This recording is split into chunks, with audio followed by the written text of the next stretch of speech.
Story of love. কণ্ঠ আমাদের, অনুভূতি আপনাদের। হারিয়ে যাই ভালোবাসার গভীরে। তিনি যে কোনো বিষয়ে গভীর আলোচনা করতে চান বলেই কথাটা তুলেছেন তা দু ছেলে মেয়ে আগেই বুঝেছিল। তাদের মা বিনা কারণে কোনো বাক্য ব্যয় করেন না। যা বলেন বা করেন সবকিছুর পেছনেই থাকে কোনো বিস্তর কারণ। তারা তো সঠিক নাম্বারই দিয়েছে। আসলেই মা হিসেবে কারণই একজন পারফেক্ট মা। কঠোর অবিচল তিনি ঠিক, তবে তা কেবল সন্তানের আলোই লক্ষ্য। যখন প্রয়োজন সে বন্ধুর মতো মিশেছে, যখন প্রয়োজন সে স্পেস দিয়েছে। অসুস্থ হলে তারা মাকে কখনো দু চোখের পাতা এক করতে দেখেনি। এমনকি তাদের পরীক্ষার সময় অবধি সারা রাত জেগে বসে থাকতেন পড়ার টেবিলে। এখনো অর্কিডের সেমিস্টার ফাইনাল গুলোতে সে রাত জেগে মেয়েকে সঙ্গ দেন। কিছুটা দীর্ঘশ্বাস ফেলে কারণই বলেছেন, আমার মায়ের সাথে আমার সম্পর্ক খারাপ ছিল বললেই চলে। মা হিসেবে নাম্বারিং করলে আমি 10-এর মধ্যে 5ও দেব না বোধহয়। ছোটবেলায় সব শিশুদেরই আদর করা হয়, তবে ভিন্নতা আসে ধীরে ধীরে। যখন থেকে বুঝতে শুরু করলাম তখন থেকে অলিখিত শত্রুতাটুকু বুঝলাম। যেন মা হয়েও তিনি যুদ্ধ ঘোষণা করে রেখেছেন। বড় হওয়ার পর অসুস্থ হলে কখনো তাকে রাত জেগে পাশে বসতে দেখিনি, ওষুধ নিয়ে চিন্তিত হতে দেখিনি। তবে বাবা ছিলেন সেসবের জন্য।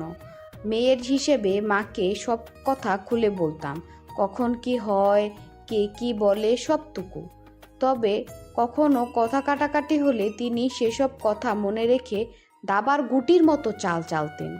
নিজের বলা অকথ্য গালিগুলো তার কখনো মনে থাকতো না। তবে সেসবের পরে রাগের মাথায় আমার করা তর্কগুলো সে কাট মনে রাখত। আশেপাশের মানুষ তাকে ধার্মিক বলেই জানতো, তবে ঘরের তার ব্যবহার দেখে ধার্মিক বোঝার উপায় ছিল না। একবার অসুস্থ হয়ে হাসপাতালে বেশ কিছুদিন ভর্তি ছিলাম। রাত জেগে আমাকে সেবা করা লেগেছিল। তবে এরপর সেটুকু সুদে আসলে তুলেছিলেন বারংবার খোঁটা দিয়ে। কোনো কিছু হলেই সে কথা তুলতে তিনি ভুলতেন না। এখন তেমন শীত পড়ে না, তবে আমাদের সময় তীব্র শীত পড়ত। বাসায় কম্বল ছিল হাতে গোনা। আমি, মা, ছোট বোন একটাই কম্বলে ঘুমাতাম। আমি মাকে কয়েকবার বলেছিলাম, জায়গা নড়ে ঘুমাতে পারি না। তবুও তিনি প্রতিদিন এক পাশ হতে অন্য পাশে গিয়ে শুতেন। একদিন এ নিয়ে বেশ কথা কাটাকাটি হলো। বাবা তার হয়ে আমাকে বকা লাগালেন। তাই এই শীতের মাঝামাঝি অবস্থায় তীব্র ঠান্ডায় অন্য রুমে কেবল একটা পাতলা কম্বল গায়ে জড়িয়ে ঘুমিয়েছি দিনের পর দিন। কখনো খোঁজ নেননি আমি কিভাবে রাত পার করছি। আমার যখন ভাই বোনের সাথে সম্পর্ক ভালো হতো তিনি সহ্য করতে পারতেন না। আমার সাথে কাটাকাটি করে ভাইকে বলতেন যেন আমার সাথে কথা বলা বন্ধ করে দেয়। এছাড়া নিজের মেয়েকে নষ্টা বলে গালি দিতে পারা, তার ব্যবহার কতটা শোভনীয় ইতিমধ্যে তোমাদের বোঝা উচিত। আমি নিজের পার্সপেক্ট হতে বলছি, তাই বলে তাকে খারাপ ভাবা কিংবা অপরাধী ভাবার অবকাশ নেই। তার দিকে গল্পটা ভিন্ন। তবে আমি কখনো তোমাদের জন্য তেমন মা হইনি, হতে চাইনি। যখন বন্ধুসুলভ আচরণ করা উচিত করেছি, তোমাদের সিক্রেট জেনেছি, তবে সেগুলো নিয়ে তুলে তোমাদের আঘাত দিয়ে কথা বলিনি। কখনো বন্ধুর মতো আচরণ করি বলে ঝগড়া করিনি। মা হিসেবে মায়ের মতো পাশে থেকেছি। অন্যায় হলে বকেছি বা গায়েও হাত তুলেছি হয়তো, তাও খুব কম। তবে অকথ্য ভাষা ব্যবহার করিনি। তোমাদের ভালো মন্দ সব নিজেদের করে দেখে তিলে তিলে বড় করেছি। তোমাদের 3 ভাই বোনের মাঝে সম্পর্ক যেন দৃঢ় হয়, তোমরা একজন আরেকজনের প্রাণভোমরা হও সেদিকেও খেয়াল রেখেছি। তোমাদের যতটুকু স্পেস দেওয়া দরকার সেটুকু আমি দিয়েছি, এবং এতটাই দিয়েছি যে এখন তোমরা মাকে লুকিয়ে কথা বলো। তোমরা বড় হয়েছ, ভুল পথে পা বাড়াবে না বলে আমার বিশ্বাস। আশা করি মর্যাদা রাখবে। মায়ের কথাগুলো দু ভাই বোন চুপচাপ শুনল। মায়ের চোখে তার মায়ের জন্য ঘৃণা দেখা গেল না, তবে দেখলো কেবল আক্ষেপ, অভিমান। সে আজ তার সন্তানদের কাছে পারফেক্ট মায়ের রোল মডেল। সে হয়তো চেয়েছিল তার মাও এভাবে তাকে আগলে রাখুক। মা যদি অমন হয় তবে পাশের বাসার আন্টিদের খোঁচা মারার দরকার পড়ে না। দু ভাই বোন মাকে জড়িয়ে ধরলো। কারণে দুজনের মাথায় হাত বুলিয়ে দিয়ে বললেন, ভেবেছিলাম এসব কথা কখনো বলবো না, তবে অধীর আমার প্রতি হয়তো ভীষণ অভিমান, তাই না? বুঝাতে চাইলাম কেবল আমি পৃথিবীর সবচেয়ে খারাপ মা নই। মা, তুমি তো best mom in the world. কারণে হাসলেন। 3 সন্তানের মাঝে এ ছেলেটা তার বড্ড আদরের। কেন যেন একে সে একটু বেশিই ভালোবাসেন। তবে সেটা 3 জনের একজনকেও ঘুণাক্ষরে টের পেতে দেননি তিনি। তিনি বললেন, তো যাই হোক, খাওয়া শেষ করো, খিচুড়ি প্রায় ঠান্ডা হয়ে গেছে। ভাইয়ের শরীরের অবস্থা জানতে এ ঘরের দিকে পা বাড়িয়েছিল অধীর। তবে ভেতরে মায়ের কথা শুনে আর চৌকাট মারায়নি। মায়ের কথাগুলো তাকে ভিতর থেকে নাড়া দিল। আসলেই তো সে মাকে ভুল বুঝে এসেছে এতদিন। তবে যতদূর জানে মা প্রথম দর্শনেই বুঝে ফেলেন মানুষ কেমন। মাকে নিয়ে ঘোর অভিমান ছিল অধীরের, তবে তা তো কবেই গায়েব হয়েছে। সেসব নিয়ে সে তো এখন মোটেও ভাবে না। নীলা বেশ ভালো মেয়ে। সে তো নীলাকে নিয়ে বেশ সুখেই আছে।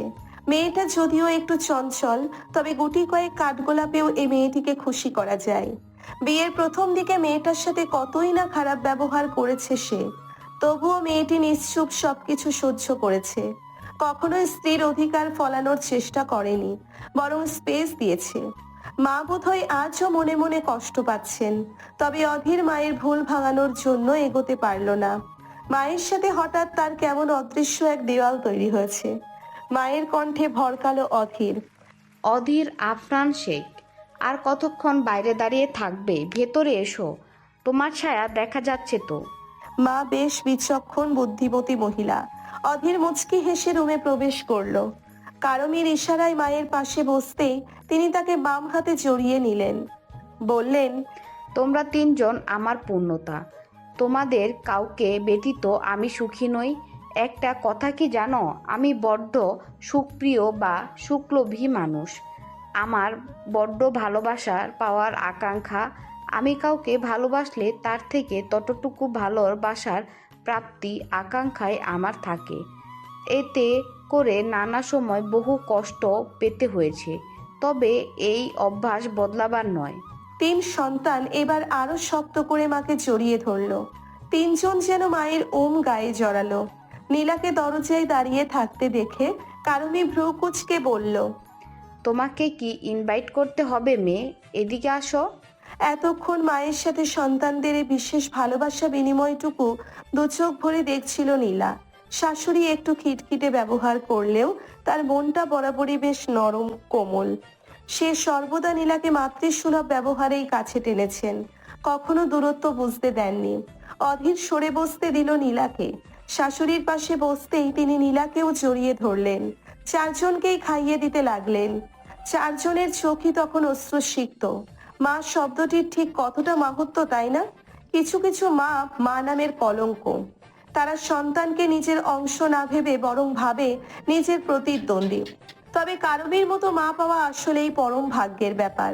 3 সন্তান সৃষ্টিকর্তার কাছে কৃতজ্ঞতা প্রকাশ করলো কারমিকে তাদের মা হিসেবে পাঠানোর জন্য। সে সকাল থেকে একের পর হাঁচি দিচ্ছে রোদ্দুর। কলেজে এসেও আজ তার কোনো ক্লাসে মন বসলো না। চোখ জোড়া আকুল হয়ে খুঁজলো কাঙ্ক্ষিত মানুষটিকে। তবে কি অরিত্র অসুস্থ হয়ে পড়লেন? কালকে ওভাবে হঠাৎ বৃষ্টিতে ভিজে? আজও সারাদিন বৃষ্টি হচ্ছে, তবে আজ রোদ্দুর ছাতা নিয়ে এসেছে সঙ্গে করে। কলেজে ছুটি হওয়ার পরে আধা ঘন্টা ধরে দাঁড়িয়ে থেকেও সে কোনো রিক্সা পেল না। আজ অরিত্রের অভাবটুকু সে বুঝতে পারছে। হঠাৎ সামনে থেকে সাদা রঙা গাড়িটি থামতেই উৎসুক হয়ে রোদ্দুর দেখতে চেষ্টা করলো গাড়িতে বসা মানুষটিকে। গাড়ি থেকে নেমে দাঁড়ালো অভ্র। এক চলতি হাসি ফুটলো রোদ্দুরের ঠোঁটে। অভ্র এগিয়ে এসে বলল, রোদ, এখানে দাঁড়িয়ে কেন? বৃষ্টির বেগ তো বাড়ছে। ওই ছেলে আমি বয়সে তোর বড় হই, কিসের রোদ? হ্যাঁ ভ্রু নাচিয়ে জিজ্ঞেস করলো রোদ্দুর। এবার অভ্র ঠোঁট বিস্তৃত করে হাসলো, বলল, রোদ আপা? দুজনেই হাসলো একসঙ্গে। অভ্র ছোটবেলায় আপ্পা ডাকতো ভেবেই হাসি পেল দুজনার। হাসি থামিয়ে রোদ্দুর বলল, তুই বাসায় আসিস না কেন? কবে থেকে তোকে দেখি না? সিগারেট খেয়ে খেয়ে ঠোঁটের একই হাল করেছিস ভাই। অভ্র হাসলো। এ একজন মানুষ, তাকে খতিয়ে খতিয়ে লক্ষ্য করে আবার বকাও দেয়। এরপর বিরস ভঙ্গিতে বলল, তোদের খারাপ অবস্থায় বাবা তোদের পাশে দাঁড়ায়নি, ভাবতেই নিজেকে বড্ড অপরাধী মনে হয়। মামিমার সামনে দাঁড়ানোর সাহস হয় না। রোদ্দুরের একমাত্র ফুপুর একমাত্র ছেলে অভ্র। ফুপু নিজ ইচ্ছেতে বিয়ে করেছিল বলে মনোমালিন্য ছিল বাবার সাথে, তবে অভ্র হওয়ার পরেই সেসবের পাঠ চুকেছে। রোদ্দুর হালকা হাতে কাঁধ চাপড়ে বলল, ধুর বোকা, এসব এখন ভেবে কি লাভ? তাছাড়া তখন আঙ্কেলও কিন্তু কম কষ্ট করেনি। একা হাতে তোকে লালন পালন করা, বিজনেস সামলানো সহজ ছিল না এগুলো। অভ্র রোদ্দুরকে দেখে বেশ অবাক হয় মাঝে মাঝে। একটা মেয়ে এতটা স্ট্রং হয় কিভাবে, যে কেবল নিজের পরোয়া করে। অভ্র ডোর খুলে দিতেই রোদ্দুর গাড়িতে উঠল। বলল, শোন, আজ তোকে বাড়িতে যেতেই হবে, না হয় কথা বলবো না বলে দিলাম। অভ্র হাসলো। গাড়ি ঘোরালো মামার বাড়ির পথে। আপা, তোর বিয়েটা কবে হবে বলতো? জীবনে করে বিয়েতে অ্যাটেন্ড করিনি, ভাবছি তোর বিয়েতে ধুমধাম করে আয়োজন হবে, দারুণ মজা করব। সে জানে বিয়ের কথা উঠলেই এই মেয়ে রণচণ্ডী রূপ ধারণ করবে। অভ্র তাকে রাগিয়ে দিতেই বলল কথাটা। মুখ গম্ভীর করে ফেললো রোদ্দুর। বলল, ভাই তুইও এসব বিয়ে টিয়ে নিয়ে সবাই পড়লো কেন বলতো? অভ্র বোনের কথায় হাসলো। তার নিজেরও একই প্রশ্ন। একাই তো বেশ আছে, তবে বিয়ের কি দরকার? অভ্র জিজ্ঞেস করলো। ধর তুই যদি কখনো বিয়ে করিস, তবে কেমন ছেলে চাইবি জীবনে? রোদ্দুর মুখ ভেঙিয়ে বলল। এটা কোনো অঙ্ক নাকি যে ধরাধরি করব? অভ্র হাসলো, জোর দিয়ে বলল। আরে বল না। রোদ্দুর চোখ জোড়া বুঝতেই নজরে এলো অরিত্রের মুখখানি। সে গম্ভীর মুখে বলছে, আর কখনো আলোক প্রভা বলে ডেকে আপনাকে বিরক্ত করব না। হঠাৎ চোখ খুলে দেখলো সে। এরপর কিছুটা ধাতস্থ হয়ে বলল, ম্যাচিওর ছেলে হতে হবে, তবে ভালোবাসা প্রকাশের ক্ষেত্রে সে সদা বাচ্চাদের মতো হবে। নিজের ভালোবাসা জাহির করাতে সে পিছপা হবে না। কে কি বললো তা গায়ে মাখবে না। আমি আমার মাকে দেখে রাখবো, সেক্ষেত্রে তার কোনো রূপ মতবিরোধ থাকবে না, যে আমায় পূর্ণ স্বাধীনতা দেবে, আমাকে সম্মান করবে, আমার সামনে বাধা হয়ে দাঁড়াবে না। যদি কখনো এমন কোনো পরিস্থিতি আসে যে সকলে আমাকে দোষারোপ করছে, তখন সে একা হলেও আমায় বিশ্বাস করবে। আমার কোনরূপ অসম্মান সে সহ্য করবে না। অভ্র লুকিং গ্লাসে তাকিয়ে হাসলো। দেখলো বোন চোখ বন্ধ করেই বলল কথাগুলো। অভ্র জিজ্ঞেস করলো, তা কাকে কল্পনা করছিস চোখ বন্ধ করে? রোদ্দুর অভ্রর মাথায় চাটি মেরে বলল, দুষ্টুমি করছিস? বড় বোন হই তোর। প্রায় 2 দিন কল আসেনি। অভ্র হাতে ফোন নিয়ে বসে আছে, তবে ডায়াল করার সাহস হচ্ছে না। হঠাৎ ফোন স্ক্রিনে জলজল করে উঠল সপ্তর্ষি। এই অনাকাঙ্ক্ষিত কল পেয়ে অভ্রের হৃৎপিণ্ড অনিয়ন্ত্রিত বেগে ছোটাছুটি করতে লাগলো। রিসিভ করে কানে ধরলো ফোনটি। হ্যালো, পাঠক বলছেন? আপনার বই আড্ডার সই বলছিলাম। চিনেছেন আমাকে? এই কণ্ঠে এত মাদকতা কেন? কেন এতটা মোহনীয় এই স্বর? অভ্র পরিশ্রান্ত গলায় বলল। হ্যাঁ, সপ্তর্ষি। ওপারে মেয়েটি বোধ হয় মুচকি হাসলো। বলল, দুঃখিত, বলেছিলাম ফোন করব, করা হয়নি। আসলে 2 দিন বড্ড বিজি ছিলাম। তাছাড়া পরিবারকে সময় দিতে আপনি তো জানেনই, ফ্যামিলি ইজ ফার্স্ট প্রায়োরিটি, নাকি জানেন না? অভ্র ইতস্তত করে বলল। আমার তো পরিবার নেই। সপ্তর্ষি শান্ত ভঙ্গিতে জিজ্ঞেস করলো। মানে আপনি একা? বাবা মা দাদা দাদি নেই? অভ্র একটু নিশ্চুপ থেকে বলল। কেবল মা নেই। এবার সপ্তর্ষি হাসলো। বলল, মা নেই তো কি, বাবা তো আছে, তার সাথেই না হয় সময় কাটান। মানুষ কদিন বাঁচে বলুন তো? এরপর হারিয়ে গেলে শত আফসোস করেও কাজ হবে না। অভ্র প্রতি উত্তরে কিছু বলল না। টপিক চেঞ্জ করতে সপ্তর্ষি বলল, তা বইটা কেমন লাগলো? ভালো। কেবল ভালো? না মানে, আমজাদ হোসেনের লেখা আগেও পড়া হয়েছে, ভালোই লেখেন তিনি। তাছাড়া আমি কেবল পড়ি, মতামত দিই না। উহুম, এ ঘোর অন্যায়। লেখকরা কিন্তু পাঠকদের ফিডব্যাক ডিজার্ভ করে। তাই বুঝি? আলবাদ। একটা কথা কি জানেন, নীল রংটা আমার বড় বড় অপছন্দ। কেন অপছন্দ সেটা জানি না, তবে আপনার লেখা লাইনগুলো আমাকে ভাবাচ্ছে। তা এখন কি নীল পছন্দ? না, তবে আপনি লিখেছেন নীলে প্রেম থাকে। কই, আমি তো শত ভেবে বুঝলাম না এই লাইনের অর্থ। সপ্তর্ষি শব্দ করে হেসে ফেললো, জিজ্ঞেস করলো। তা আপনি কারো প্রেমে পড়েছেন কখনো? অভ্র ইতস্তত করে বলল। না। তবে বুঝবেন কিভাবে? সেজন্যই তো বোঝেননি। আপনি কি প্রেমে পড়েছেন? সেজন্য লেখাটি লিখতে পারলেন? এবার মেয়েটি খিলখিলিয়ে হাসছে। এই ছেলে তো দেখি মহাবোকা। তবে মশাই, লেখকদের প্রেমে পড়তে হয় না, আমরা পারিভাষার দৃশ্য দেখেই লিখতে পারি। আপনিও লেখক? যে লিখে সে লেখক নয় কি? এই মেয়ের সাথে কথার যুক্তিতে একজন ব্যারিস্টার হেরে যাচ্ছে, আশ্চর্য। এবার সপ্তর্ষি তারা দেখিয়ে বলল। দুঃখিত, ভার্সিটি যাচ্ছি, অন্য কোনো দিন বেশ আড্ডা হবে। কলকাতার সাথে সাথে অভ্র ধপ করে বসলো বিছানায়। মেয়েটির কথাগুলো তাকে ভাবাচ্ছে। সেদিন মামিরাও একই কথা বলেছিলেন, মানুষ বাঁচে কয়দিন, এখনই সময়টা পরিবারের সাথে কাটানোর। অভ্র কি অভিমান পুষে ভুল করছে? তার কি উচিত বাবা দাদা দাদিকে ক্ষমা করা? আজ দুদিন অরিত্র কলেজে আসে না। রোদ্দুর প্রতিদিন ভাবে আজ বুঝি সে অরিত্রের দেখা পাবে, তবে শেষ অবধি তার দেখা মেলে না। মনের অচেতনে যে অরিত্র রোদ্দুরের মনের এতখানি জায়গা দখল করে ফেলেছে, তা কি রোদ্দুর জানে? ঘড়িতে তখন 10:55। 11টায় রোদ্দুরের একটা লেকচার আছে অনার্স ফার্স্ট ইয়ারে। প্রয়োজনীয় জিনিসগুলো নিয়ে উঠে দাঁড়াতেই দেখলো বেবি ব্লু ও সাদা রঙের মিশ্রণের চেক শার্ট পরিহিত অরিত্র এদিকেই আসছে। কালো ফর্মাল প্যান্ট ইন করা, বরাবরের মতো শার্টের হাতা কোনোই অবধি ওঠানো। তবে সদা পরিপাটি থাকা যুবকের চুলগুলো আজ এলোমেলো। বাম হাতে পড়া ঘড়িটিতে সময় দেখতে দেখতে এক প্রকার তড়িঘড়ি করে ঢুকলো টিচার্স রুমে। অ্যাটেন্ডেন্স পেপারে সাইন করে রোদ্দুরকে পাশ কাটিয়ে চলে গেল। ঘটনাটি এত দ্রুত ঘটলো যে রোদ্দুরের বুঝতে বেগ পেতে হলো। জিজ্ঞেস করার অবকাশ মিলল না অরিত্র অসুস্থ ছিল কিনা। ক্লাস শেষ হতেই রোদ্দুর বাংলা ডিপার্টমেন্টে নিজের জন্য নির্ধারিত চেয়ারে বসলো। বসে বসে বোরিং লাগছে, এবার কি তবে বাসায় চলে যাবে? মন মস্তিষ্কের হিসাব কষতে কষতে রোদ্দুর নিজেকে আবিষ্কার করলো পদার্থবিজ্ঞান ডিপার্টমেন্টের টিচার্স কক্ষের সামনে। রোদ্দুরের একমাত্র বান্ধবী লীনতা এ কদিন আগেই জয়েন করেছে। সে তাকে দেখে এগিয়ে এসে জিজ্ঞেস করলো। রোদ, কি খবর রে? তোর দেখা নেই, আয় ভিতরে এসে বস। রোদ্দুর যখন প্রবেশ করলো তখন অরিত্র চায়ের কাপে সবে চুমুক দিয়েছে। একবার আজ চোখে অরিত্রকে দেখলো সে, এরপর বলল। আমি তো তোর সাথেই দেখা করতে এলাম লিন্তা। এখানে একসাথে জব করি, কিন্তু দেখা হয় না। টুকটাক কুশলাদি বিনিময়ের ফাঁকে ফাঁকে আর চোখে সে তাকাচ্ছিল অরিত্রের দিকে। অরিত্র উঠে চলে যেতেই লীনতা ফিসফিসিয়ে বলল। তুই দোস্ত কেনই আসছিস আমি জানি। মুখ টিপে হাসছে লীনতা। রোদ্দুর ভ্রু কুঁচকে বলল। মোটেও না, আমি কিন্তু অরিত্রের জন্য না, সত্যি তোর সাথে দেখা করতেই এলাম আমি। এবার লীনতার হাসির বেগ বাড়ল।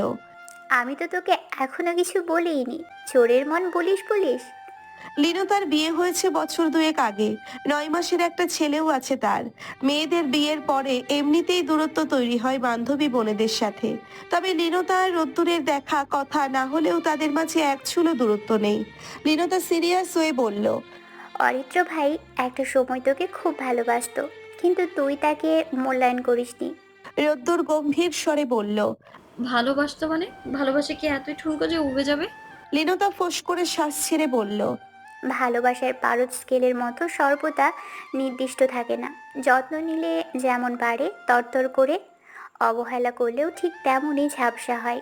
অবহেলা করে লোহা ফেলে রাখলে জং পড়ে, রং ঝাপসা হয়। গাছে পানি না দিলে মাটি শুকিয়ে গাছ মরে। নদীতে বাদ দিলে একটা সময় নদী মরে যায়, পড়ে রয় কেবল নদীপথে চিহ্নটুকু। রোদ্দুর মলিন হেসে বলল। লোহাকে যত্ন করলেও তাতে জং ধরে। জামা কাপড় যত পরিষ্কার রাখতে চাইবি রং তত আগে ঝাপসা হবে। গাছের গোড়ায় অধিক পানি দিলেও প্রসেদনে গাছ মরে। খরস্রোতা নদীতে বাদ না দিলে বন্যায় সেই গ্রামের মানুষগুলি পিঁপড়ের মতো ধ্বংস হয়। তবে যারা টিকে থাকার তারা সকল লড়াই উপেক্ষা করে এমনিতেই মাথা উঁচিয়ে রয়। বিরক্ত হয়ে লীনতা বলল। ভালোবাসা এত হিসেব নিকেশ করে হয় না, যুক্তি তর্ক লজিক দিয়ে ভালোবাসা হয় না। একদিন আফসোস করবি, তবে তখন এই সময়টুকু অনুকূলে থাকবে না। অবহেলা করার জন্য এই মানুষটি থাকবে না, তখন কথা বলার মতো কাউকে পাশেও পাবি না। লীনতার বলা কথাগুলো কর্ণগোচর হতেই রোদ্দুরের ভেতরটা হু হু করে উঠল। অরিত্রের ক্লাস ছিল বলেই সে উঠে এসেছিল। তবে রোদ্দুরের চুপসানো মুখ দেখে মনে মনে বেশ হাসি পেল অরিত্রের। এ মেয়ে ভাঙবে তবু মচকাবে না। অরিত্র এক চুলও নড়বে না রোদ্দুর যদি না ভালোবাসা প্রকাশ করে। এবার মেয়েটিকেই এক পা করে আগাতে হবে। সে তো তার দিক থেকে সর্বোচ্চ এগিয়েছে, এবার পালা রোদ্দুরের। ফুরফুরে মেজাজে লেকচার দিচ্ছে অরিত্র। ক্লাস শেষে ল্যাপটপ বই নিয়ে বের হতেই যাবে তখনই রজনী সামনে এসে দাঁড়িয়ে বলল, স্যার আপনার বইটা গত ক্লাসে নিয়েছিলাম। বলেই লাজুক ভঙ্গিতে হাসলো। মেয়েটি ক্লাস টপার হওয়ায় স্যারদের সাথে বেশ সখ্যতা। অরিত্রের থেকে সে মাঝে মাঝেই বই চেয়ে নেয় পড়ার জন্য। অরিত্র বইটি নিয়ে নিজস্ব গাম্ভীর্যের সাথে ক্লাসরুম ত্যাগ করলো।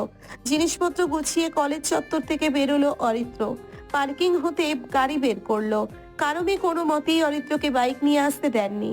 অরিত্রের কোনো চুক্তি চলল না মায়ের সামনে। আজও কলেজের বাহিরে বন্ধ দোকানের ছাউনির নিচে দাঁড়িয়ে রোদ্দুর। ঝিরি ঝিরি বৃষ্টি পড়ছে। কালো রঙের শাড়ি পরিহিত রমণীর বিশেষ তারা আছে বলে মনে হলো না। অরিত্রের গাড়িটি ছাউনির সামনে থামাতেও রোদ্দুরের ভাবাবেগ হলো না।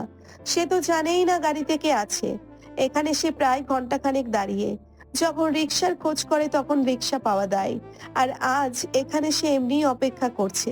তবে পরপর 3টা রিক্সায় এসে জিজ্ঞেস করলো সে যাবে কিনা। কি একটা অবস্থা! এবার রোদ্দুরের দারুণ পা ব্যথা শুরু হলো। বাম হাত দিয়ে ডান হাতের 4টি কালো চুড়িতে স্লাইড করতে করতে সে হাঁসফাঁস করতে লাগলো। চরম বিরক্ত হচ্ছে সে। এভাবে কি কারো জন্য ঘন্টার পরে ঘন্টা অপেক্ষা করা যায় নাকি? সেদিন অরিত্র অত বড় সাহায্য করলো বলেই তো রোদ্দুর তার হালচাল জানতে এতটা মরিয়া। সেই দিন লোকটি খেয়াল না করলে তার ইজ্জতের দপরাপা হয়ে যেত হয়তো। সামনে পার্ক করা গাড়িটি দেখে সে আরো বিরক্ত হলো। এই গাড়ির জন্য রাস্তা দেখা যাচ্ছে না। কখন অরিত্র চলে যায় কে জানে, নাকি চলেই গেছে। এবার ভ্রু কুচকে গাড়িটির দিকে এগোলো রোদ্দুর। গ্লাসে টোকা দিতেই কালো গ্লাস নেমে গেল। ড্রাইভিং সিটে অরিত্রকে দেখে রোদ্দুরের ভ্রু কুচকে গেল। চুপসানো মুখে হালকা হেসে আমতা আমতা করে সে বলল, সরি, আসলে অরিত্র ইশারায় তাকে সরে দাঁড়াতে বলল। রোদ্দুর সরে দাঁড়াতেই অরিত্র ডোর খুলে দিল। রোদ্দুর একই ভঙ্গিতে দাঁড়িয়ে রইল। কি করা উচিত? অরিত্র কি তাকে গাড়িতে উঠতে বলছে? তবে সে মুখে বলছে না কেন? এমন বিরস গম্ভীর মুখে ইশারা করলেই হলো নাকি? অরিত্র সামনের রাস্তায় দৃষ্টি আবদ্ধ করে গম্ভীর কণ্ঠে বলল। উঠুন, এই সময় রিক্সা পাবেন না বোধ হয়। এবার রোদ্দুর মনে মনে মুচকি হাসলো। গাড়িতে উঠতে এবার দ্বিধা নেই। আপন গতিতে গাড়ি চলছে। তবে দুই মানবী কেবল নীরব। কি বলবে, কোথা থেকে শুরু করবে? সব কেমন এলোমেলো গোলমেলে। রোদ্দুর আদো আদো স্বরে বলল, আপনার শার্টটাকে আমি ক্লিন করে আয়রন করে রেখেছি। ভেবেছিলাম আজও আসবেন না, তাই আনা হয়নি। সামনের দিন নিয়ে আসবো। অরিত্র একই ভঙ্গিতে ড্রাইভ করতে করতে বলল। ওটা আমার নয়, আপনার জন্যই, তাই রেখে দিন। এরপরে আবারও বেশ কিছুক্ষণ দুজনের মাঝে কেবল নীরবতা। নীরবতা ভেঙে রোদ্দুর বলল, ধন্যবাদ অরিত্র, সেদিনের সাহায্য আমি কখনোই ভুলবো না। আপনাকে অনেক ধন্যবাদ। অরিত্র একবার দৃষ্টি বাঁকিয়ে চাহিল রোদ্দুরের মুখপানে। আবার দৃষ্টি সরিয়ে নিয়ে সামনে তাকিয়ে বলল। আমি চাই না আপনি আমাকে মনে রাখুন। এবার রোদ্দুরের মন খারাপ হয়ে গেল। সে মাথা নিচু করে নিল। কেন অরিত্র এমন করছে? সে কি রোদ্দুরের দিকটা বুঝতে পারছে না? সে জানে তার ইগনোর গুলো রোদ্দুরের ভিতরটা ঝলসে দিচ্ছে। করে করে নিঃশেষ হচ্ছে মেয়েটা। রোদ্দুর মন খারাপ করে ছলো ছলো চোখে দৃষ্টি সরিয়ে জানালার দিকে ফেললো। মিনিট দুয়েকের মাথায় দুবার ঝাঁকুনি দিয়ে গাড়িটি বন্ধ হয়ে গেল। অরিত্র বিরক্তিতে উচ্চ শব্দ করে নেমে গেল। এরপর ইঞ্জিন চেক করলো। ঠিক কি হয়েছে বোঝা গেল না। অগত্যা বাড়ির ড্রাইভারকে ফোন করে ঠিকানা বলে দিল। রোদ্দুরও ততক্ষণে নেমে দাঁড়ালো অরিত্রর থেকে একটু দূরে। কোন মুখে সে আবার কথা বলবে অরিত্রের সাথে? অরিত্র মিনিট 5 মাথায় একটা রিক্সা দাঁড় করালো। মিস শাইলি, আসুন। গম্ভীর কণ্ঠে রোদ্দুরের কষ্টটুকু আরেকটু বাড়লো। এবার চোখের পলক পড়লেই বোধহয় বর্ষণ হবে। ধীর পায়ে এগিয়ে গিয়ে রিকশায় উঠল রোদ্দুর। পাশেই বেশ খানিক দূরত্ব রেখে বসলো অরিত্র। নীরব পথটুকুতেই দুই মানবী কোনো বাক্য ব্যয় করলো না। কেবল ভারী শ্বাস প্রশ্বাসেরা রাজ করছিল পুরোটা সময় জুড়ে। কি আশ্চর্য তাই না? কেউ যখন আমাদের কাছে নিজের সম্পূর্ণ অনুভূতিটুকু প্রকাশ করে তখন আমরা তা হেলাই দূরে সরাই, নিছকই মজা ভেবে। অথচ আমরাই যখন সে অনুভূতির ভাষা পড়তে শিখি, সেসব ভাবার্থ তখন ভারী পড়ে মস্তিষ্কে। এরপর কান্নারা দানা বাঁধে একজোটে। রোদ্দুর করুণ চোখে তাকালো অরিত্রের দিকে। অরিত্র তখন তাকেই দেখছে। চোকাচোকি হতেই দৃষ্টি সরিয়ে ফেললো মেয়েটি। অরিত্র মুখ টিপে হাসলো। মেয়েটির ঠোঁট ফোলানো করুণ চেহারা দেখে রিকশা থেকে নেমে রোদ্দুর ভাড়া মিটিয়ে দিল। অরিত্র নিষেধ করলো না। অবাকতার রেশ কাটার আগেই রিকশাটি দৃষ্টির সীমানা পার করলো। সেহেলা জানালা থেকে দেখলেই মেয়েকে এগিয়ে গিয়ে ঘরের দরজা খুলে রাখলেন। রোদ্দুর হাসলো। মা প্রায়শই জানালার কাছে বসে থাকেন তার অপেক্ষায়। সে ঘরে ঢুকতেই সেহেলা জিজ্ঞেস করলো, ছেলেটি কে রোদ? রোদ্দুর স্বাভাবিকভাবেই মাকে পাশ কাটিয়ে ঘরে ঢুকতে ঢুকতে বলল। উনি আমার কলিগ মা, অরিত্র। সন্দেহের দৃষ্টিতে মেয়েকে পরখ করে সেহেলা আবার জিজ্ঞেস করলেন, আগে তো কখনো তার কথা বলিসনি, নতুন পরিচয় বুঝি? রোদ্দুর ফোঁস করে শ্বাস ফেলল। এরপর বলল, মা মাত্র এলাম, এক গ্লাস পানি দাও, এরপর না হয় বিস্তারিত বলবো। সেহেলা এবার বেশ চিন্তিত হলেন। তার মেয়ে এতগুলো বছরে কোনো ছেলের সাথে বাসায় ফিরবে তো দূর, কাউকে নিজের আশেপাশে ঘেঁষতেও দেয়নি। আর এখন এই ছেলেই কি তবে রোদের চোখে উদাসীনতার কারণ? এই জন্যেই মেয়েটি মনমরা থাকে। তার পছন্দের ছেলে যদি থেকেই থাকে তবে কেন সে বিয়ে করবে না বলে বলে মাথার পোকা বের করে? 7-5 চিন্তা ভাবনা করতে করতেই তিনি পানি এনে দিলেন। তৃপ্তি নিয়ে পানি পান করলো রোদ্দুর। এরপর মায়ের চিন্তিত মুখ দেখে দুই ঠোঁট বিস্তৃত করে হাসলো। মাকে টেনে নিজের পাশের সোফায় বসিয়ে বলল, মা, ও মা, বল। মিছে মিছে চিন্তা করছো। উনি অরিত্র আফনান শেখ, কলেজে আমার সিনিয়র ছিলেন। যদিও আমরা সমবয়সী হব হয়তো, আমার তো আবার ইয়ার গ্যাপ আছে। আর বললামই তো, এখন উনি আমার কলিগ। সেদিনের শার্টটি ওনার? এবার রোদ্দুর থতমত হয়ে নিজেকে ধাতস্থ করে বলল, না। ছেলেটির সাথে তোর কোনো সম্পর্ক আছে? মা, এসব কি বলছো? এমনি জিজ্ঞেস করছি, এই আর কি। আচ্ছা, ছেলেটি বিবাহিত? না, কেন? এমনি। সেহেলা উঠে চলে যেতে যেতে বললেন, যা ফ্রেশ হ। কি সব প্রশ্ন করে গেল মা? রোদ্দুরের মাথা ঘুরছে এবার। অর্কিডের এক্সাম শুরু হয়েছে আজ। কি মহা যন্ত্রণায় পড়া গেল। রাস্তায় কোনো রিক্সা তো দূর, কাকপক্ষীও দেখা যাচ্ছে না। এদিকে পরীক্ষা শুরু হবে 1টায়। এখন বাজে 12টা 10। ভাইয়েরাও বাসায় নেই, দুজনেরই ওয়ার্কিং আওয়ার। গাড়ি রেখে গেলেও হতো, সে নিজেই না হয় ড্রাইভ করতো। এখন কি করবে সে? আর নেওয়া যাচ্ছে না এত চিন্তা। ওভার কল করেও লাভ হয়নি। মেইন রোডে প্রায় 5 মিনিট দাঁড়িয়ে রইল সে। হঠাৎ চোখে পড়ল পরিচিত গাড়িটি। অর্কিড ইশারা করতেই গাড়িটি থামলো। গাড়ির গ্লাস নামতেই অর্কিড বলল, এক্সকিউজ মি, আমার একটু হেল্প প্রয়োজন ছিল, প্লিজ। অভ্র ভ্রুকুচকে একবার পরখ করলো মেয়েটিকে। কোথাও দেখেছে, কেমন পরিচিত লাগলো। যদিও এভাবে কোনো মেয়েকে লিফট দিতে সে ইচ্ছুক নয়, তবুও মেয়েটির বিরস মুখখানা দেখে অভ্র জিজ্ঞেস করলো, কোথায় যাবেন? অর্কিড এবার স্বস্তির নিঃশ্বাস ফেলে দ্রুত উঠে বসলো। এরপর বলল, সেন্ট্রাল ইউনিভার্সিটি। অভ্র গাড়ি ঘুরিয়ে চলল গন্তব্যে। আচ্ছা, আপনি বোধহয় আমায় চিনতে পারেননি, তাই না? আমার তো একই বিল্ডিংয়ে থাকি। জি। হ্যাঁ, আমি 3 তলায় আর আপনি বোধহয় 14 তলায়। হ্যাঁ। অর্কিড নিজ থেকে কথা বললেও অভ্র বিশেষ আগ্রহ প্রকাশ করলো না। আমি অর্কিড আহনান শেখ। আর আপনি? আয়ুষ্মান অভ্র। রোদ্দুর আজ আর দাঁড়ালো না। রিক্সা পেয়েছিল বিধায় চলে গেল বাসায়। অরিত্র খুঁজেছিল মেয়েটিকে, তবে দেখা মিলল না। কাল থেকে চাইলেও যে আর দেখা হবে না। বছর 2-এর জন্য অরিত্র ফিনল্যান্ড যাচ্ছে পিএইচডি ডিগ্রির উদ্দেশ্যে। একথা মেয়েটিকে আদেও জানে বলে মনে হচ্ছে না। কারণ সবকিছু অরিত্র নীরবেই করে গেছে এতদিন। শেষবারের মতো মেয়েটার সাথে কথা বলে গেলে কি ভালো হতো? তাকে কি নিজের অনুভূতিগুলো আরেকবার উচ্চার করে দিলে সে তা গ্রহণ করবে? কিন্তু শেষে কেবলই ভারী হৃদয়ের কয়েকটি অব্যক্ত দীর্ঘশ্বাস ফেলে বাসার পথ ধরল অরিত্র। রোদ্দুর বাসায় ফিরে ফোন চার্জে বসিয়ে খুলতেই দেখলো লিনতার 11টি কল। রোদ্দুর কল করে কানে ধরতেই রিসিভ হলো। বল। বল মানে কি? তোকে কতগুলো কল করেছি বলতো? ফোন ডেড বলছে কেন? আর বলিস না, চার্জ ছিল না, মাত্র চার্জে লাগিয়ে কল করলাম। তুই বল। বিকেল 4টার সময় তোকে যেন আমার বাসায় দেখি। রাতে ফিরতে পারবি না কিন্তু। আমার বিবাহ বার্ষিকী আজ। সন্ধ্যায় ছোটোখাটো একটা পার্টি রয়েছে, তাও ক্লোজ ফ্রেন্ডদের নিয়ে। হুটহাট এভাবে বলে কি হয়? প্ল্যান হুটহাট রয়েছে, তবে তোকে আমি সকাল থেকে কলের উপর কল করেও তোকে রিচ করতে পারলাম কই? আচ্ছা আমি দেখি। দেখা দেখির কিছু নেই, তোকে আসতেই হবে। আচ্ছা আসবো। আমতা আমতা করে রোদ্দুর জিজ্ঞেস করলো, অরিত্র আসছেন? না, তুই জানিস না? আজ অরিত্র ভাই ফিনল্যান্ড চলে যাচ্ছেন, রাত 9টার ফ্লাইট। ফোন রেখে ধপ করে বসে পড়ল রোদ্দুর। এভাবে কি মানুষের অনুভূতি মরে যেতে পারে? সেদিন কত বড় বড় কথা বলে গিয়েছিল, আমি নাকি ভীতু, ভালোবাসা জাহির করতে পারি না। এমন করে জাহির করেই বা তবে লাভ কি? আমি যদি ভালোবাসা জাহির করতাম তবে তা হতো ভয়ঙ্কর। আমার প্রণয়ের তপ্ত রোদের উত্তাপে ভস্ম হতো আমার প্রণয়ের প্রেমিক। আমার শেষ রক্তবিন্দু কণা উজাড় করে হলেও আমি তাকে নিজের থেকে এক চুল দূরত্ব রাখতে দিতাম না।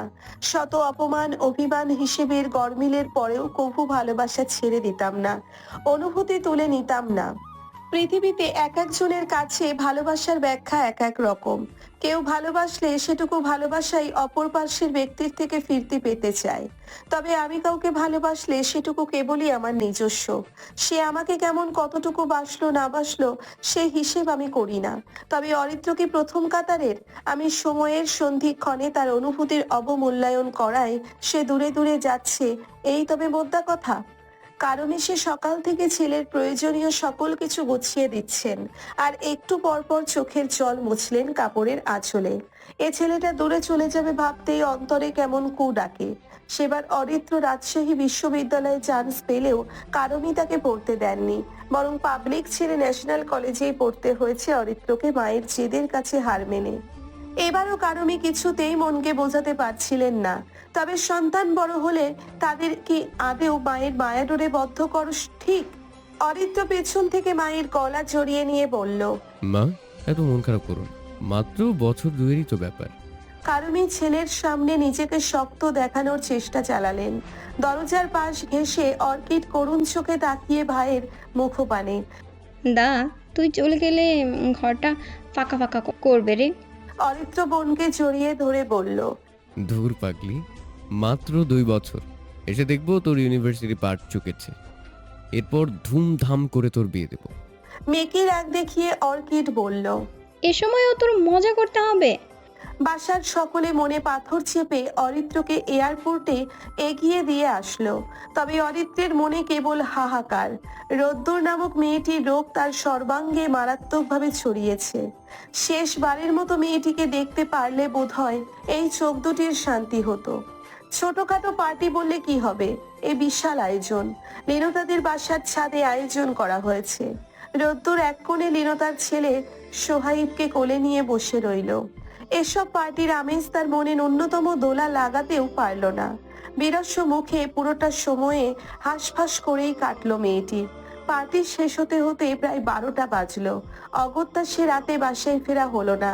কত শত চিন্তারা জট পাকাচ্ছে মস্তিষ্কে। সবশেষে রাত যখন 3টে, তখন রোদ্দুর ফোন হাতে ডিসাইড করলো অরিত্রকে কল করবার। সে মতে ডায়াল করলো জীবনের প্রথমবারের মতো অরিত্রের নাম্বার দিতে।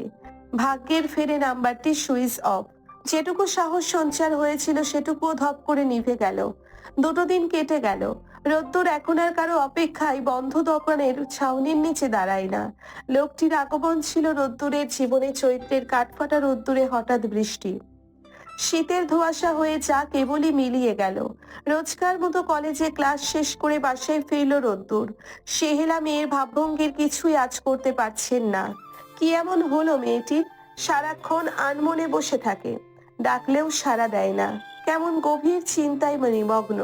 সপ্তর্ষি নামক মেয়েটি দিন দিন অভ্রের মনের কোণে অচেনা সুপ্ত অনুভূতি হয়ে দানা বাঁধছে। মেয়েটির কণ্ঠস্বর না শুনলে অভ্রের পাগল হওয়ার উপক্রম হয়। মেয়েটির বলা সেই দিনকার কথাগুলো কাজে এসেছে। অভ্র বাবার সাথে এখন নিয়ম করে ফোনে কথা বলে। আসিকুর রহমান ছেলের এহেন পরিবর্তনের জন্য মোটেও প্রস্তুত ছিলেন না। অভ্রের খবর নেওয়া সম্ভবত এখন দুইজন মানুষ, সপ্তর্ষি আর তার বাবা আসিকুর রহমান। হঠাৎ ফোনের ভাইব্রেশনে অভ্র বুঝলো এই অসময়ে এদের কেউই হয়তো কল করেছে। তবে এটা বাবা নয়, কারণ এই বিকেল 3:30তে ওই লোকের ওয়ার্কিং আওয়ার। এটা বোধহয় সপ্তর্ষি। অনেক করে মন চাইলো ফোনটা রিসিভ করতে, মেয়েটাকে অপেক্ষা না করাতে। তবে কি আর করার, সামনে ক্লায়েন্ট বসে আছেন। বার কয়েক বাজলো ফোনটা, তবে ধরার অবকাশ পেল না সে। ফারুক সর্দার বর্তমান সরকারের একজন মন্ত্রী। তার একমাত্র ছেলে রাফিন সর্দারের নামে রয়েছে 7 খুনের কেস। যে 7 জনই ছিল মেয়ে, যাদের একে একে ধর্ষণ করে খুন করা হয়েছে। চাক্ষুষ প্রমাণ রয়েছে ওই ছেলের বিরুদ্ধে। বাবার ক্ষমতার অপব্যবহার করেই সব ধামাচাপা দিতে চেয়েছিল। ভিকটিমদের পক্ষ হতে এই কেস অভ্র নিবে বলে ঠিক করেছে। সে জানে এতে জীবনের ঝুঁকি ঠিক কতটা, তবুও সে পিছুপা হয়নি। এসব পরিবারের পক্ষে রায় এনে দিতে পারাটাই হবে চ্যালেঞ্জিং। ওপর মহলের চাপ আসবে বলেও ধারণা করা যায়। সব কাজ শেষে অভ্র ফোন করলো মেয়েটিকে। রিং হওয়ার সাথে সাথেই ফোন তুললো মেয়েটি। সপ্তর্ষি? অভ্রর এই কাজটি সপ্তর্ষির পছন্দের। সে ফোন দিয়েই জিজ্ঞেস করবে সপ্তর্ষি, অর্থাৎ সপ্তর্ষি ব্যতি রেখে অন্য কারোর সাথে কথা বলতে সে ইচ্ছুক নয়। জি, একটু আগে কল করেছিলাম, বোধহয় ব্যস্ত ছিলেন। হ্যাঁ, আসলে আপনি উকিল মানুষ, মাঝে সাঝে যে কথা বলা যায় এই তো ঢের। অভ্র অবাক হয়ে জিজ্ঞেস করলো। জানলেন কিভাবে? হেয়ালি করে মেয়েটি বলল, কোনটা? আমি উকিল। ও, ওটা জেনেছি কোনোভাবে। ব্যারিস্টার আয়ুষ্মান অব্র, আমি আপনাকে প্রতিদিন দেখি। বলেই হাসলো মেয়েটি। আপনি কি আমার পরিচিত কেউ? মানে আমার আশেপাশের? তবে আমি তো আপনাকে দেখি না। আপনার আশেপাশে বোধহয় নেই বহু দূরের কেউ, যাকে আপনি কখনোই পরখ করে দেখেননি বা হয়তো দেখার প্রয়োজন বোধ করেননি। আসলে আমাদের দূরত্ব কিন্তু মনের। এতদিন ভাবতাম আপনি খুব দূরের কেউ, অর্থাৎ দুটি ফোনের মাঝে যতটুকু ব্যবধানের দূরত্ব ঠিক ততটুকু। তবে মনের দূরত্ব, এই কথাটা মানতে কষ্ট হচ্ছে। আপনি বলতে চাচ্ছেন মনের তবে দূরত্ব নেই? এই কথার কি মানে দাঁড়ায় জানেন? কি মানে দাঁড়ায় জানি না, তবে আপনি এমন একজন মানুষ যার সাথে আমি নিজের সকল বাউন্ডারি অতিক্রম করেও পরিচিত হয়েছে। ধীরে ধীরে আপনি কেবল আমার সবচেয়ে কাছের মানুষগুলোর মধ্যে স্থান করে নিয়েছেন। আমি আপনার কাছের মানুষ? হ্যাঁ। মেয়েটি খিলখিল করে হাসলো। এই লোক আস্ত বোকা। আপনি কি জানতে চান না এই সপ্তর্ষিকে? মানুষ যেহেতু, সেহেতু অচেনাকে চেনা, অচেনাকে জানার ঝোঁক থাকবে। তবে আমি এমন কিছু চাই না যেটা আপনার ইচ্ছের বিরুদ্ধে। যদি বলি আমি চাই আপনাকে চমকে দিতে, কিছুটা বিরক্ত করতে। অভ্রের মন পুলকিত হলো। তবে কি সপ্তর্ষি দেখা করার কথা বলছে? বিস্তার হেসে সে বলল, কবে আসছেন? না মানে বিরক্ত করতে? ভাবছি 2 দিন বাদ। আমি কি রেস্টুরেন্ট বুক করে রাখবো? না, ওসব আর্টিফিশিয়াল জায়গা আমার পোষাবে না। কোনো এক জায়গা যেখানে আশেপাশে কেবল সবুজে ঘেরা, সব কিছুতে মাটির ছোঁয়া। কোথায়? আমি আসলে এখানকার তেমন কিছুই চিনি না, বাসা থেকে বের হওয়া হয় না। ওই আমার কেসের কাজে যতটুকু প্রয়োজন ওইটুকুই। আমি ফোন করে জানিয়ে দেব। এখন আসি। আশাদ, দেশে ফিরেছ আজ 15 দিন, তোমাকে বাসায় পাওয়া মুশকিল, থাকো কোথায়?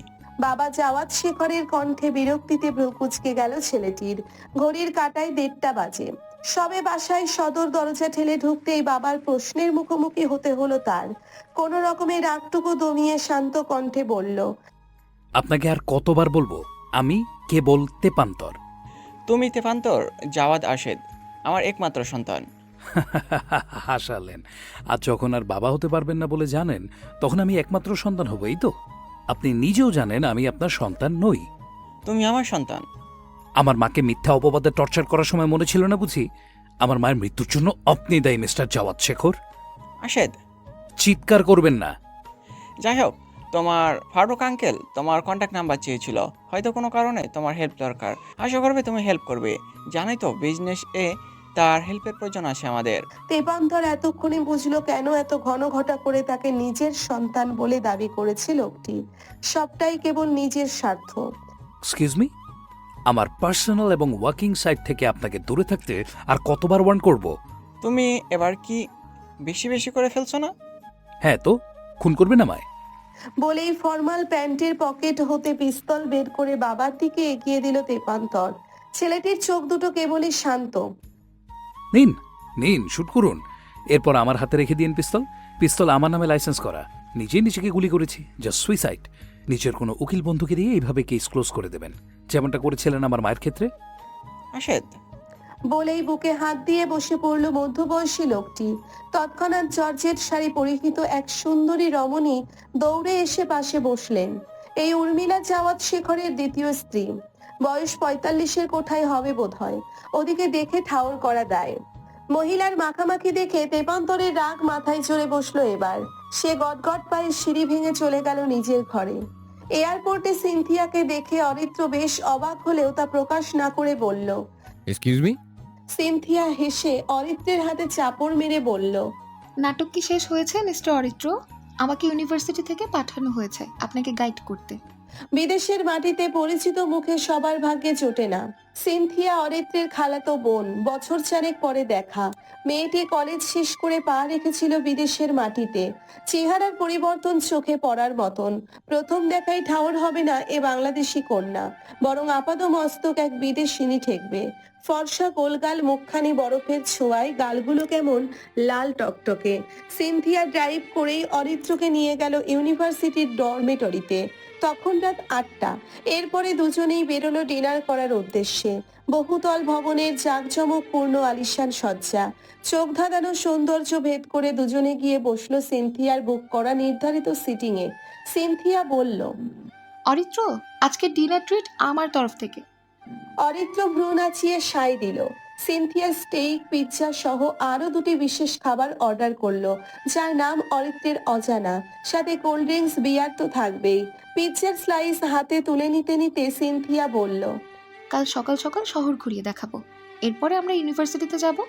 তুমি ফর্মালিটিসগুলো ফুলফিল করবে, তাই প্রয়োজনীয় সকল ডকুমেন্টস সাথে নিও। হ্যাঁ? অরিত্র মাথা নেড়ে সম্মতি জানালো। কলেজের ক্লাস শেষ করে রোদ্দুর বেশ কিছুক্ষণ দাঁড়িয়ে থাকলেও রিক্সা পেল না। কিছুটা বিরক্তি নিয়েই হাঁটা ধরলো। মনে কত শত চিন্তা উকি দেয়, যেন এই চিন্তার কোনো কুল কিনারা নেই। সব ভুলে সে যখন ভালোবাসতে চাইলো, তখন লোকটি এভাবে মুভ অন করে ফেললো। ভাবতেই কষ্টটুকু চারা দিয়ে ওঠে। এসব ভালোবাসা টাসার চক করে না পড়াই উচিত ছিল। জীবনের 26টা বছর তো কাটলো একা একাই। তবে এখন কেন সে জীবনে ভালোবাসার আশা করেছিল? তার তো বাস্তবতা মেনে নেওয়া উচিত ছিল। নিজের গণ্ডি টপকানো তার মোটেও উচিত হয়নি। মুখের সামনে দিয়ে কিছু একটা উড়ে নিচে পড়তে দেখে ঘোর কাটলো রোদ্দুরের। নিচু হয়ে হাতে তুলে নিল। এটা একটা টাস। টাসের ওপর পাশে লেখা কুইন। রোদ্দুর আশেপাশে তাকাতেই দেখলো একটি ছেলে বাইকের সাথে হেলান দিয়ে দাঁড়িয়ে আছে। পাত্তা না দিয়ে সামনে পা ফেলতেই যাবে, তখন লোকটি বলল, রোদ, কখন থেকে ডাকছি, সারা শব্দ নেই কেন? রাস্তায় হাঁটতে হাঁটতে এমন আকাশ কুসুম ভাবলে অ্যাক্সিডেন্ট হয়ে সোজা পরপারে। রোদ্দুর বিস্ময় চোখে তাকিয়ে রইল ছেলেটির দিকে। একে ইহজনমে দেখেছে বলে মনে হলো না। চেনা নেই, জানা নেই, ভর দুপুরে তুইতুকারি করছে কেন? আবার নাম ধরে ডাকছে। নাম জানলো কিভাবে? ছেলেটি রোদ্দুরের মুখ চোখের সামনে তুড়ি বাজিয়ে বলল, চিনতে পারিসনি আমাকে? অবশ্য চেনার কথাও না। বলেই মুঠোফোনে একটি ছবি বের করে রোদ্দুরের মুখের সামনে ধরে বলল, এই যে দেখ, এটা আমি আর এইটা তুই। মনে আছে তুই বেশ ভালো নাচ করতি? এটা ক্লাস 4-এর অ্যানুয়াল ডেতে আমাদের গ্রুপে পারফরমেন্সের সময় তোলা পিক। তোর মনে নেই আমার ধাক্কায় তুই স্টেজ থেকে পড়ে গিয়েছিলি? রোদ্দুর ভ্রু কুচকে তাকালো ফোন স্ক্রিনে। এ তো রোদ্দুরের পাশে তার মা, অপর পাশে তানিয়া আন্টি। তবে এটা তেপু? তখনকার সময়টাই অন্যরকম ছিল। রোদ্দুর নাচের স্কুলে নাচ শিখতো। ক্লাস শেষে বাবার হাত ধরে আইসক্রিম কিংবা চকলেট খেতে খেতে বাসায় ফেরা। ক্লাস 12-এর পরে আর কখনো নাচ করা হয়নি। পরিবার সামাল দিতেই তখন তার হিমশিম অবস্থা। তেপু, তেপান্তর? জিজ্ঞেস করেই আপাদমস্তক পরখ করলো ছেলেটিকে। আগের ছবির সাথে বিন্দুমাত্র মিল পাওয়া অসম্ভব। সুঠাম দেহি, লম্বা চওড়া পুরুষ, কাটছাট করা খোঁচা খোঁচা দাড়ি, ধূসর চোখের বনি, ধনুকের মতো চোখের পাপড়ি, পরনে ব্লু জিন্স, সাদা শার্ট। এলো চুল, এক সুদর্শন পুরুষ ঠোঁটে হাসি ফুটিয়ে দাঁড়িয়ে আছে। তেপু? তুই এখনো তেপু বলবি? এটা এক্সপেক্টই করিনি। এবার রোদ্দুর হাসলো। তানিয়া আন্টি কেমন আছে? তেপু? তেপু বলে তেপান্তরকে বিরক্ত করার সুযোগটা হাতছাড়া করতে চাইলো না রোদ্দুর। এ ছেলে ছোটবেলায় তাকে কম জ্বালাতন করেনি, সেবার ইচ্ছে করেই তাকে স্টেজ থেকে ফেলে দিয়েছিল এই বদের হাড্ডি ছেলে। তেপান্তর শান্ত কণ্ঠে বলল। আমু বোধহয় ভালোই আছে। এবার রোদ্দুর তেপান্তরের চোখে চোখ রাখতেই বুঝলো মানুষটি আর নেই। পৃথিবী কতটা বিচিত্র, তাই না? একটা সময় যে মানুষগুলোকে ছাড়া একটা দিনও কল্পনা করতে পারতো না, সে মানুষগুলো ছাড়া 16টি বছর কাটিয়ে দিল রোদ্দুর অনায়াসে। পৃথিবীর যত ক্ষত সব মহাকাল মেরামত করে ফেলে ধীরে ধীরে। এই মহাবিশ্ব কেবল স্থায়িত্ব চায়। চলো বাসায় গিয়ে দিয়ে আসি। রোদ্দুর ভ্রু নাচিয়ে জিজ্ঞেস করলো। এতদিন কোথায় ছিলি? তাছাড়া আমি তোকে চিনতে পারিনি, তুই আমার চিনলি কি করে? তেপান্তর ঠোঁট বিস্তৃত করে হাসলো, বলল। তোকে চেনা কোনো ঘটনা নাকি? আজও হাঁসের মতো করে বাবাকে হাঁটিস, নাকটা বোঁচা, থুতনির ওই টোলটা, সব মিলিয়ে আপেলের মতো চেহারা, আর চোখ দুটো নিভু নিভু। তো এই ছেলে অপমান করলো নাকি? হাসির মতো হাঁটি মানে? যেহেতু তেপান্তরকে রাগাতে এসে তেপু বলেছে, সেহেতু সেও তাকে রাগাতেই এসব বলেছে। তেপান্তর, তুই শুধরাবি না? মেকি রাগ দেখিয়ে বলল রোদ্দুর। তেপান্তর পাত্তা না দেওয়ার ভঙ্গিতে বাইকে বসতে বসতে বলল। রোদ উঠ। রোদ্দুর উঠে বসলো। এরপর ধীরে ধীরে তার কাঁধে হাত রাখতেই মনে পড়ে গেল অরিত্রের সাথেও সে একদিন এভাবে বাইকে বসেছিল। সেদিন ছিল মুষলধারে বৃষ্টি, আর আজ রোদ্দুর। বাইক থামাতেই রোদ্দুর বেরিয়ে আসলো চিন্তার জগৎ হতে। ঠিক বাসার সামনেই বাইক থেমেছে। রোদ্দুর এবার বেশ অবাক হয়ে জিজ্ঞেস করলো। তেপু, জানা মতে তুই আমার বাসার ঠিকানা জানিস না তবে? তেপান্তর রোদ্দুরের কপালে টোকা মেরে বলল। এইটা আর এমন কি, তুই রোদ, আর তুই বি ব্লকের রোদরঞ্জন নামক পুরনো একতলা বাড়িতে থাকবি, এটি স্বাভাবিক। কৌশলে এড়িয়ে যাওয়া, এই আর কি। তেপান্তর আবার বলল। এত ভেবে লাভ নেই, আন্টিকে সালাম জানাস, আর শোন, ফোন করলে পিক করবি। রোদ্দুর ভ্রুকুচকে জিজ্ঞেস করলো। ফোন নাম্বার কোথায় পেলি? এর উত্তর না দিয়ে বাতাসের বেগে শ শ করে বাইক ছুটিয়ে চলে গেল তেপান্তর। নীলা নতুন কেনা শাড়ি 3টে খুঁটিয়ে দেখলো বেশ অনেকক্ষণ ধরে। এরপর কমলা সোনালী মিশ্রণের জর্জেট শাড়িটি নিয়ে ছুটলো শাওয়ার নিতে। আজ অধীরের ডে অফ। একটি লোকের সামনে নিজেকে প্রেজেন্ট করতে তার কত শত প্রয়াস। ওদিকে হঠাৎ সামনে থেকে হেঁটে গেলেও লোকে 20 বছর বয়সী রমণীকে সুন্দরী তকমা দিতে ভুলবে না। তবে আজ তাদের বিয়ের 1 বছর পূর্ণ হলো, কিন্তু অধীর কখনোই তাকে গভীর চোখে পরখ করেনি। তারা এক রুমে থাকে, তবে অধীরের কোনো জিনিসে হাত লাগাতেও তার অনুমতি নিতে হয়। এক বিছানায় ঘুমালেও তাদের মাঝে ঠিক এতটা দূরত্ব যে একে অপরকে স্পর্শ করাও অন্যায়। মাঝে মাঝে নীলার স্ত্রীর অধিকার জাহির করলেও অধীর না কখনো পাত্তা দিয়েছে, না নিজ থেকে এক চুলো এগিয়েছে। নীলা শাওয়ার নিয়ে এসে দুচোখে গাঢ় করে কাজল লাগালো। এরপরে ভেজা চুলগুলো ছেড়ে ব্যালকনিতে তোয়ালে মেলে দিয়ে আসলো। এতক্ষণ সোফায় বসে নীলার প্রতিটি পদক্ষেপ আজ চোখে লক্ষ্য করছিল অধীর। নীলা ড্রেসিং টেবিলের সামনে দাঁড়িয়ে ড্রয়ার হাতে হেয়ার ড্রায়ার বের করতেই দুবার কাশি দিল অধীর। কেবলই মনোযোগ আকর্ষণের চেষ্টা। নীলা পেছনে ঘুরে অধীরের বুকের সাথে ধাক্কা খেলো। বাম হাতে মাথা চুলকাতে চুলকাতে অধীর বলল। আমাকে দাও, আমি হেল্প করি। নীলা নিজের কানকে বিশ্বাস করতে পারলো না। এ লোক কি বলল? সে ঠিক শুনলো? গোল গোল চোখে মেয়েটি অপলক তাকিয়ে রইল অধীরের মুখপানে। এবার অধীর ভ্রুকুচকে নীলার হাত থেকে হেয়ার ড্রায়ার নিয়ে নীলাকে আয়নার দিকে ঘুরিয়ে দিল। ধীরে ধীরে চুলে হাত বুলিয়ে ড্রায়ারের উষ্ণ বায়ুর সাহায্যে চুলের পানিটুকু শুকানোর প্রয়াস চালাচ্ছে অধীর। আর এদিকে নীলার অবাকতার রেশ কাটলো না। ঝড়ের বেশে এলো কেসে কাজল সে চোখ দুটি, দিল কঠিন কথার বিষণ্ণতার ছুটি, তারই সাথে খেলনা পাতি অযথা হাসাহাসি। বলেই মুচকি হাসলো অধীর। নীলার ঘাড় থেকে আলতো হাতে চুলগুলো সরিয়ে কানের কাছে মুখ নিয়ে ফিসফিস করে বলল। সরি নীলা, আমাদের বিয়েটা আমাদের ইচ্ছার বিরুদ্ধে হয়েছে, একথা সত্যি। তোমাকে মেনে নিতে আমি অনেকটা সময় নিয়ে ফেললেও তুমি আমাকে প্রতিনিয়ত স্পেস দিয়েছো। কখনো কষ্ট পেলেও মুখ ফুটে কিছু বলোনি, দোষ দাওনি।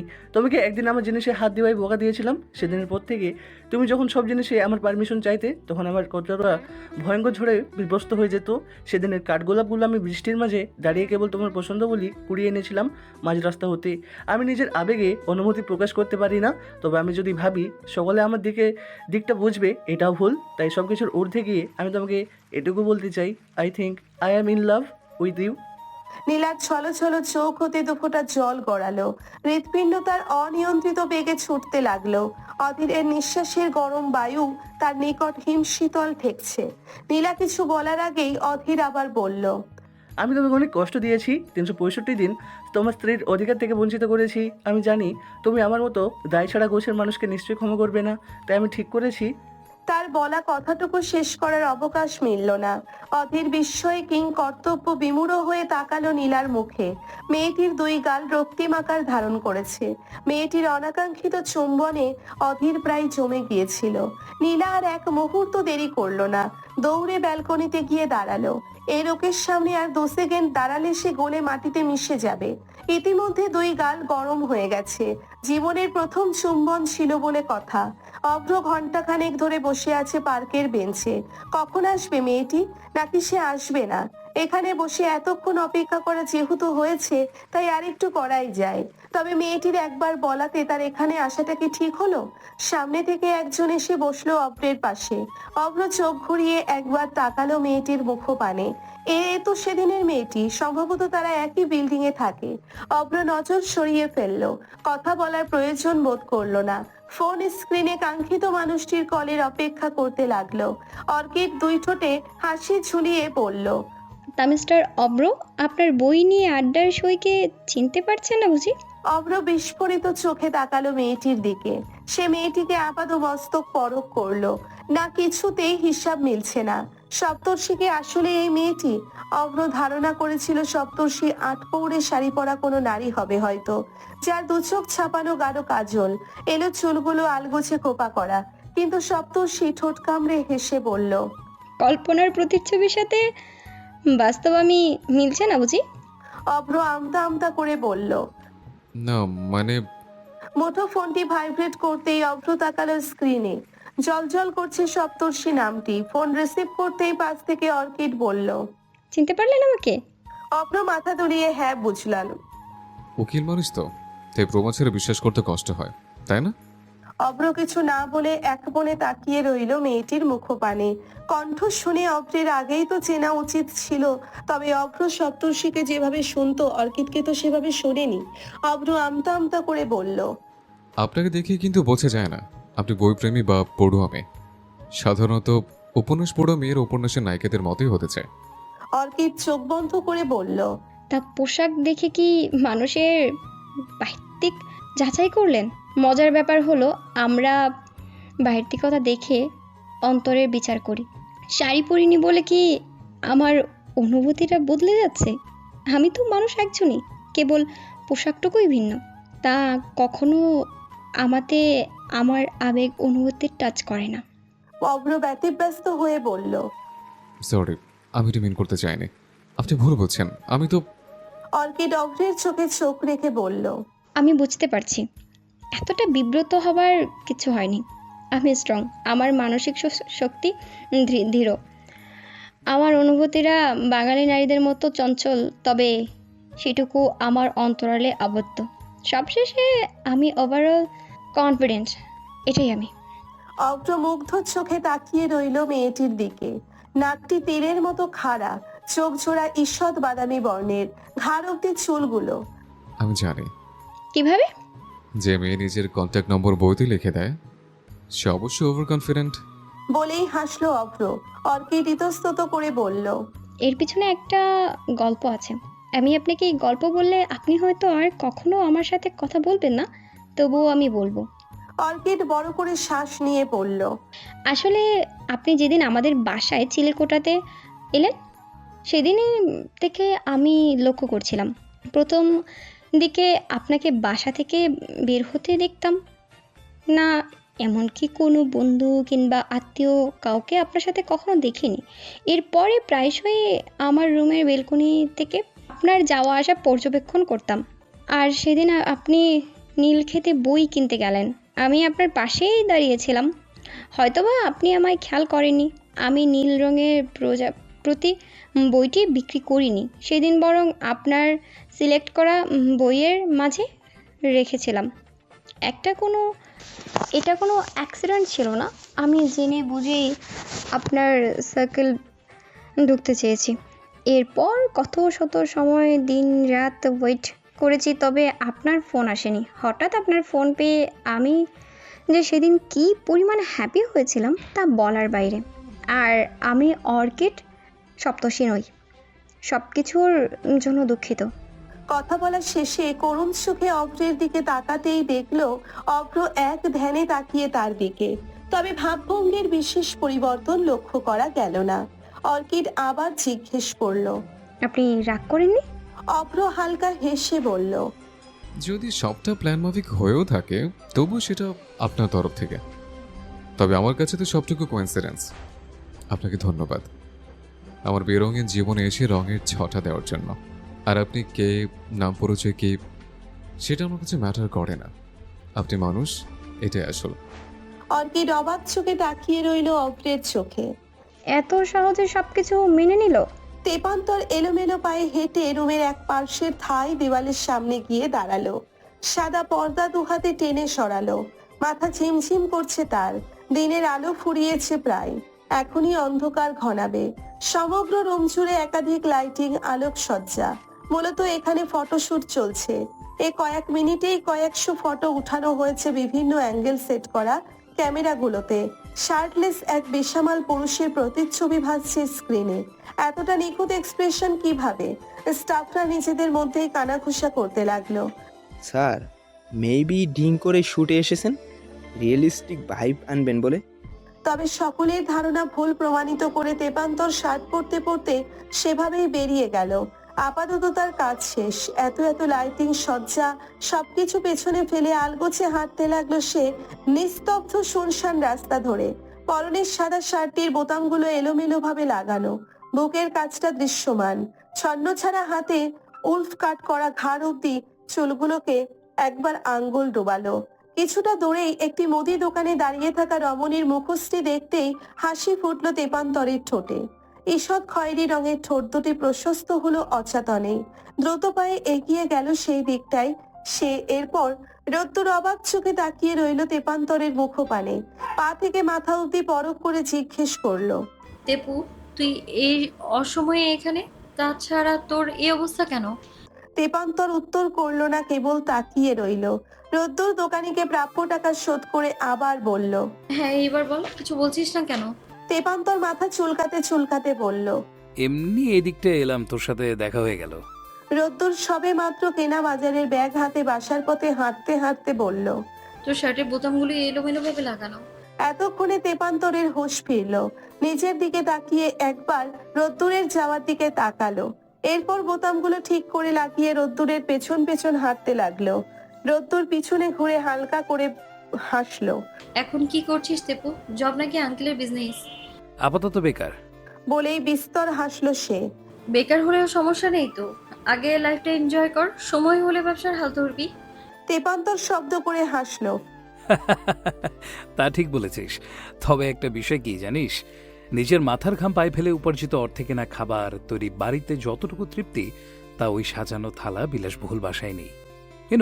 কারো মন জয় করে তাকে অর্জন করে বিয়ে করা আর পারিবারিকভাবে একজনকে গলায় ঝুলানোর মাঝে আকাশ পাতাল ডিফারেন্স। রোদ্দুর তেপান্তরের দিকে একবার শান্ত দৃষ্টি ফেললো। সব কিছুতেই এই ছেলে মজা করে। শোন, আমাকে আমি তোর কথা বলিনি। ওই দূর থেকে সালাম দিলে নিশ্চয়ই সে তা গ্রহণ করবে না, তাই না? আজ বাসায় চল, আমার সাথে দেখাটা না হয় করেই আসবি। তেপান্তর কিছুই বলল না, বরং রোদ্দুরের পিছু পিছু হাঁটতে লাগলো।